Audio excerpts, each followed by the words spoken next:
Jacques, la cinquantaine, semble las de son existence. Sa nostalgie se cristallise autour de la mort de son plus jeune frère. En se souvenant de son enfance, Jacques va entraîner le spectateur avec lui dans sa mémoire.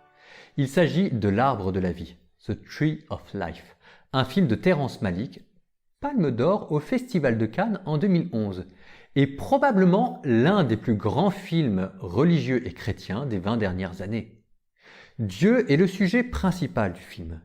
Alpha et Oméga, il est représenté du début à la fin du film, d'abord sous la forme d'une lumière, la lumière inaccessible dont parle précisément la Bible dans l'épître de Jacques. Et puis de manière plus discrète mais réelle, Dieu est présent à chaque instant du film. Mais disons-le tout de suite, The Tree of Life n'est pas un film de divertissement.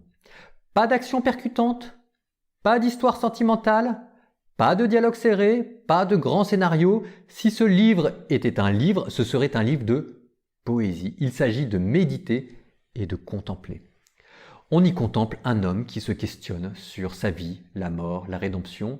Et à travers la poésie des images, le film entend donner à ces questions un sens qui va prendre les dimensions de l'univers entier, un univers dont le mystère va finir par nous échapper. Oui, je le redis, regarder The Tree of Life se mérite. C'est un film exigeant, mais écouter du Bach ou du Mozart aussi est exigeant et le film entend se situer à ce niveau.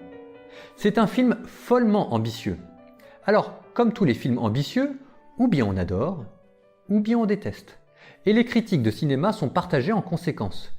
Une question en particulier va tout le temps revenir. Pourquoi cette séquence sur la création et surtout, que viennent faire ces dinosaures venus de nulle part? Car il faut les bonnes clés de lecture pour comprendre ce film, sinon on passe à côté et on va dire que ce film est un délire mystico-religieux. Mais pour celui qui connaît la Bible, ces dinosaures deviennent une allusion au Léviathan et au Béhémoth dont parle le livre de Job, et là, ça devient génial. Alors c'est vrai, j'admets que l'ambition démesurée de ce film pourrait donner le vertige. Et peut-être cela ne pourrait être rien d'autre qu'une esbrouffe intellectuelle. Le grandiose et le ridicule, c'est vrai, donnent parfois les mêmes vertiges. Mais plusieurs critères me rassurent, moi, sur la qualité de ce film. D'abord, je me surprends encore une larme à l'œil, submergé par la simplicité des émotions qui s'imposent à moi quand je regarde ce film. Et puis il y a les références bibliques clairement assumées, que l'auteur déroule sans complexe et qui permettent de justifier d'autres lectures et d'autres allusions plus subtiles à voir. Il y a aussi la vérité de ces scènes de jeunesse, des scènes si justes, je trouve, que l'on croit revivre le développement de sa propre psychologie et de sa propre jeunesse. Et puis enfin et surtout, la poésie magistrale des images du film, rehaussée par une musique très belle. Oui, je l'avoue bien humblement, The Tree of Life est un film qui me dépasse. En tout cas, je n'en ai pas encore fait le tour. J'ai décidé de m'abonner à la chaîne du frère Paul Adrien, c'est vraiment très bien. C'est ce que tu avais mieux à faire.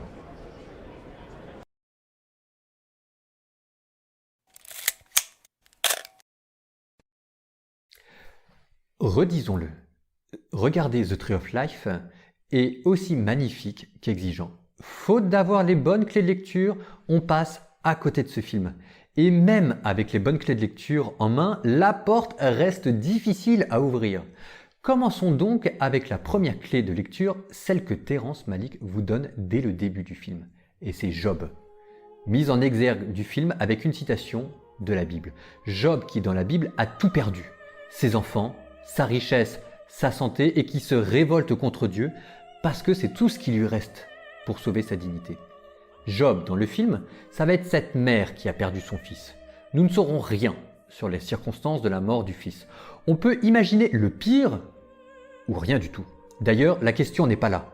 Elle est dans le sens d'une jeunesse inutile, d'une vie qui n'a pas tenu ses promesses, d'un amour qu'une mère a donné pour son fils et qui semble finir avec ce fils dans le néant et la douleur.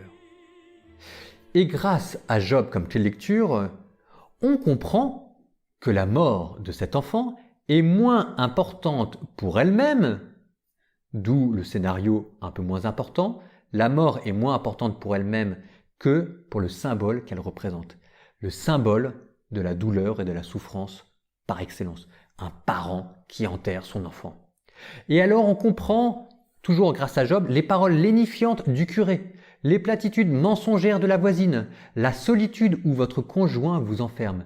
Ce sont les mauvais consolateurs dont parle le livre de Job, ceux qui croient vous aider, mais qui en fait vous enfoncent. Toujours grâce à Job, on comprend ce magnifique sermon dans cette église. Pourquoi est-ce qu'il est beau, mais pourquoi est-ce qu'il est froid? C'est le discours d'Éliou dans le livre de Job. Et puis, et surtout, toujours avec Job comme clé de lecture, on comprend pourquoi cette longue séquence qui retrace l'histoire du monde et qui va du Big Bang jusqu'aux dinosaures, le tout sur fond de musique religieuse. Cette séquence, dans le film, c'est la reprise en images du discours de clôture du livre de Job.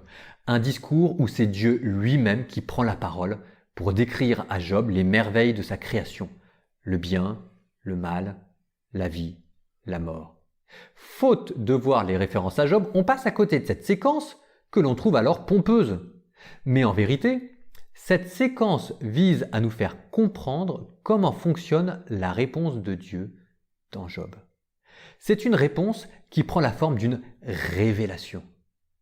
La révélation d'une sagesse supérieure et qui va déployer sa splendeur à travers le tragique, à travers la beauté d'une création mortelle qui aspire à l'éternité. Et le sentiment du sublime que cette révélation procure par moments parvient un instant à chasser la douleur du deuil. La souffrance n'est pas résolue, mais elle devient relativisée. Elle était avant un absolu dans lequel nous nous perdions, et le film nous permet de retrouver, grâce à un sentiment de sublime, notre place de créature dans un univers qui nous échappe. À défaut de comprendre la souffrance, l'espérance va pouvoir renaître grâce à l'humilité et à l'admiration. Espérance qui trouvera à la fin du film sa justification, mais ça, c'est pour plus tard.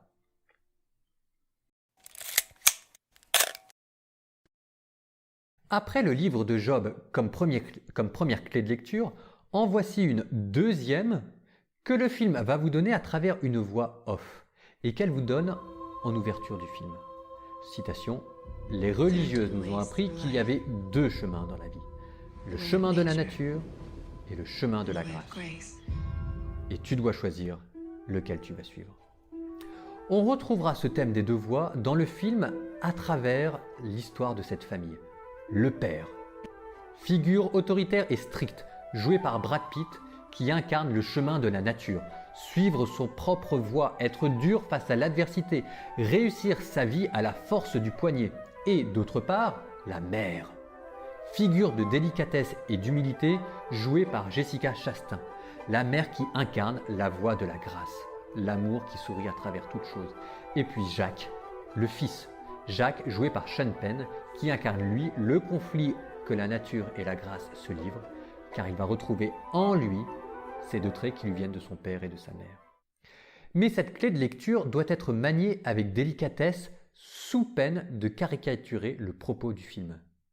Au premier abord, on pourrait croire que la nature et la grâce s'opposent, le bien avec la grâce, le mal avec la nature. On retrouverait alors l'opposition entre la chair et l'esprit dont parle saint Paul dans la lettre aux Romains. Citation: « Nous ne sommes plus sous l'emprise de la chair, mais de l'esprit. » Et il y a de ça dans le film. Citation du film: « La nature trouve toujours des raisons d'être malheureuse quand tout le monde brille autour d'elle, tandis que l'amour sourit à travers toute chose. » Mais il y a plusieurs problèmes dans cette opposition entre la nature et la grâce.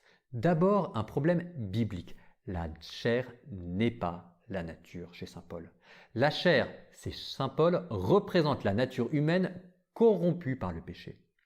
Ensuite, il y a un problème théologique que le film rappelle. La nature est bonne. Elle est le lieu où Dieu révèle sa gloire.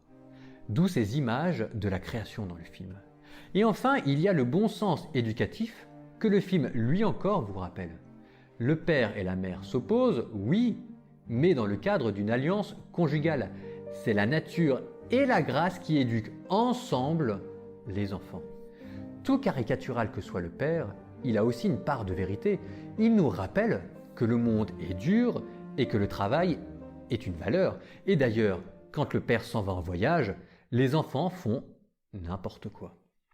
Ce qui est sûr, c'est que le film montre comment la voie de la nature, à elle seule, sans la grâce, est une impasse qui rend malheureux. Et le père est malheureux. Et c'est le moment de ressortir non pas l'imitation de Jésus-Christ, mais saint Thomas d'Aquin, et une de ses phrases choc, citation, « La grâce n'abolit pas la nature, elle la complète. » Non pas opposée, mais réconciliée, et tel est l'enjeu de ce film. Je dis l'enjeu, car ce n'est pas sûr qu'on y arrive. Ultimement, réconcilier la nature et la grâce peut-être n'est possible qu'au paradis, comme le film nous le rappelle encore à travers la résurrection. Mais cela ne veut pas dire qu'il ne faut pas l'espérer. Au contraire, dit le film.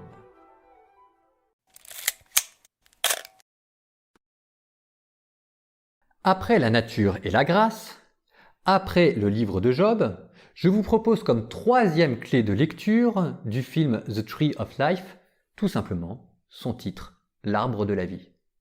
Quand nous parlons du jardin d'Éden, nous focalisons généralement notre attention sur un autre arbre, l'arbre de la connaissance du bien et du mal, sur le fruit défendu. Et nous oublions qu'il y avait un autre arbre, plus important, un arbre planté au centre du paradis et dont le fruit, lui, était permis. Un arbre dont nous avons perdu le souvenir, un arbre sur lequel va se focaliser le film, l'arbre de la vie. Le symbole d'une vie venue d'en haut, d'une vie en plénitude, la vie éternelle. La Bible commence par l'évocation de cet arbre et finit par cet arbre. Apocalypse chapitre 22, au milieu de la Jérusalem céleste, entre les deux bras du fleuve, il y a un arbre de vie. Chaque mois, il produit son fruit et les feuilles de cet arbre sont un remède pour les nations.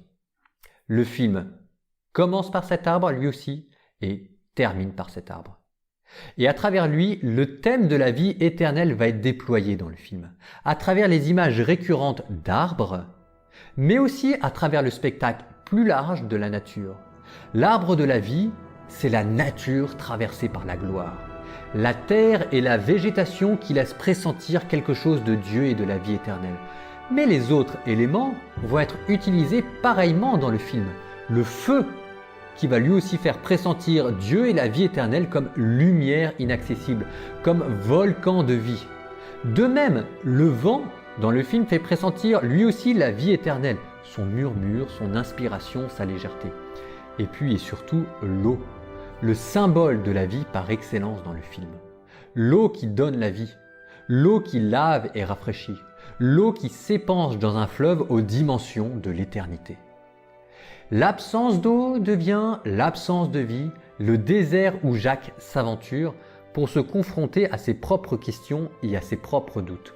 L'eau, le feu, la terre, le vent, tous ces éléments sont filmés dans le film pour être le décor d'un spectacle plus grand, d'une révélation plus vaste, la gloire de Dieu. Cette gloire qui laisse entrevoir dans la création ce qu'est la vie éternelle. Et, comme le Père finira par le dire, « Je voulais être aimé parce que je suis un homme fort, un homme grand. Je ne suis rien.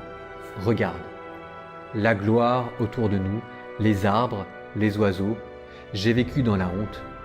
J'ai tout déshonoré et je n'ai pas remarqué la gloire, un homme stupide. » Cet homme qui vit dans la honte et la folie, c'est évidemment Adam, chassé du paradis, mais nous aussi à sa suite qui ne voyons plus la gloire de la création. Et maintenant nous contemplons l'arbre de la vie, mais de loin désormais. Peu importe. La nature par sa gloire reste une icône de Dieu que nous avons oubliée. Un chemin qui mène à lui. Et la gloire de la nature, quand on la contemple, devient un fruit qui donne la vie, un remède à notre honte et à notre folie. L'arbre de la vie, c'est la nature dans sa gloire et à travers elle, Dieu qui nous attire à lui. Et c'est ce que le film rappelle. Je vous propose Aujourd'hui, une dernière clé de lecture pour comprendre ce film L'Arbre de la vie, la confession. La confession au sens large, ce que nous appelons aujourd'hui la relecture, relire sa vie à la lumière de Dieu. D'où cette voix off dans le film. Ce monologue intérieur qui se change constamment en prière. Cette confession, pour Malik, dépasse notre propre histoire. D'où ce long détour que le film va vous proposer du côté de la création.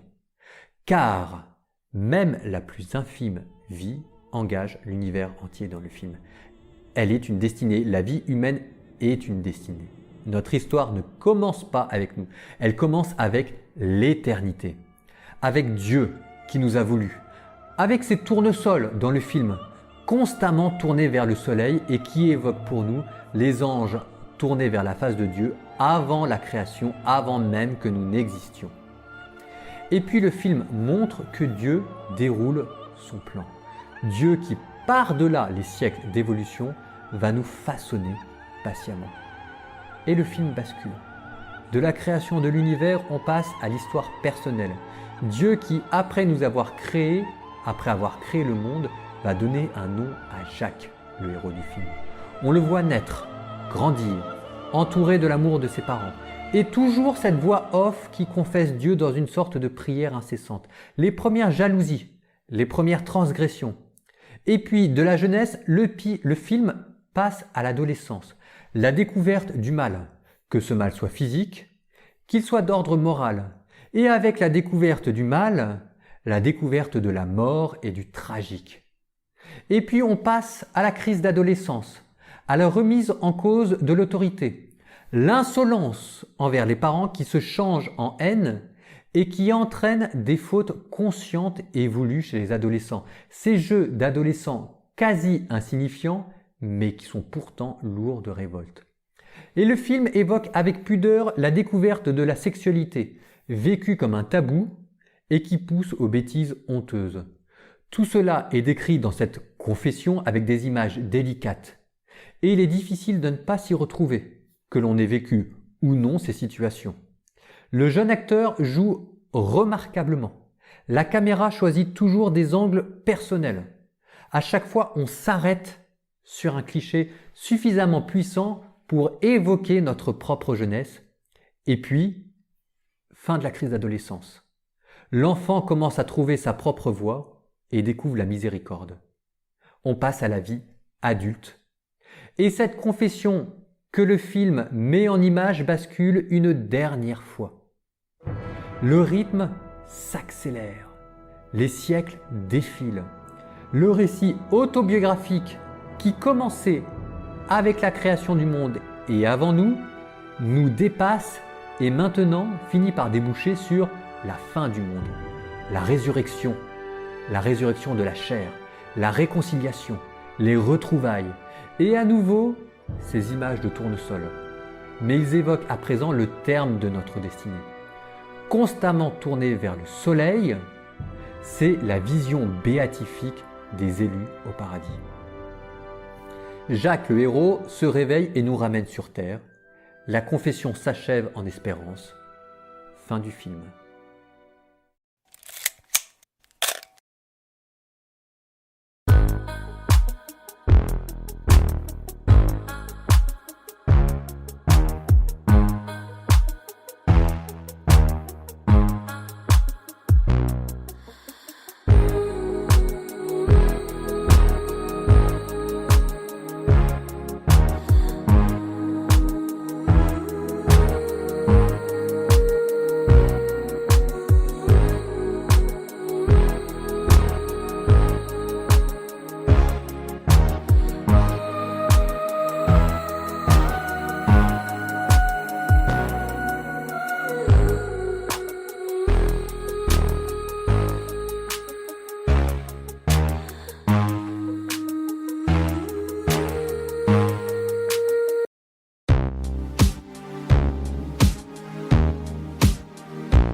ocean tide, secrets linger in the breeze. In this moment, worlds collide. Feel the rhythm set you free. Let the moonlight guide our way through the silence of the night. In your eyes where dreams sway, we'll find our truth, take flight. Footsteps tracing